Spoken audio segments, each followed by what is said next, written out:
Hello and welcome to my channel.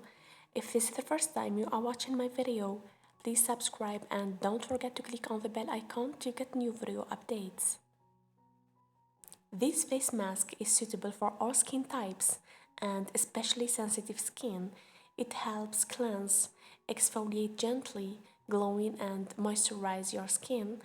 It's a very simple recipe, and before we start this easy recipe, let me talk about the benefits of all these ingredients.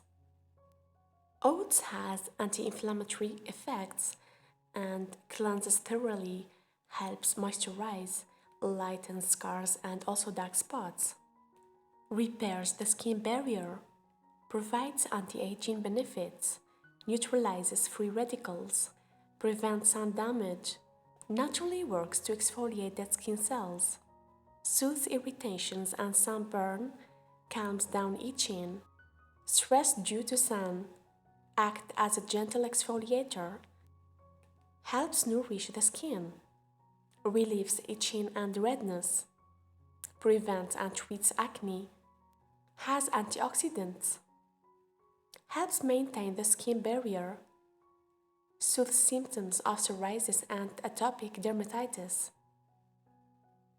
improves skin texture, treats and moisturizes dry skin and patches. Aloe vera gel is an antimicrobial, soothes sunburn, treats burns and minor wounds, suits all skin types, moisturizes without being oily, soothes itchy skin, relieves dry skin and eczema symptoms, works to alleviate symptoms of psoriasis. Honey is also naturally antibacterial, so it's a powerhouse when it comes to clearing skin. It soothes, it moisturizes, and has antioxidants, which are great for giving skin a youthful glow. Well, let's get started. All we need here is 1 teaspoon of oatmeal, 1 teaspoon of aloe vera gel, 1 teaspoon of honey. Mix all the ingredients together and apply it on your face. And before applying any face mask, don't forget to clean your face for best results.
Leave it for about 25 minutes and rinse with warm water. This mask exfoliates, clarifies, and moisturizes your skin. It's one of my favorite masks. Just try it and you will see yourself. The results just amazing. And don't forget always budget test before using any natural ingredients or products on your skin for knowing if you have any allergic for any ingredients. And for more videos, don't forget to subscribe and share with your friend, and thank you so much for watching.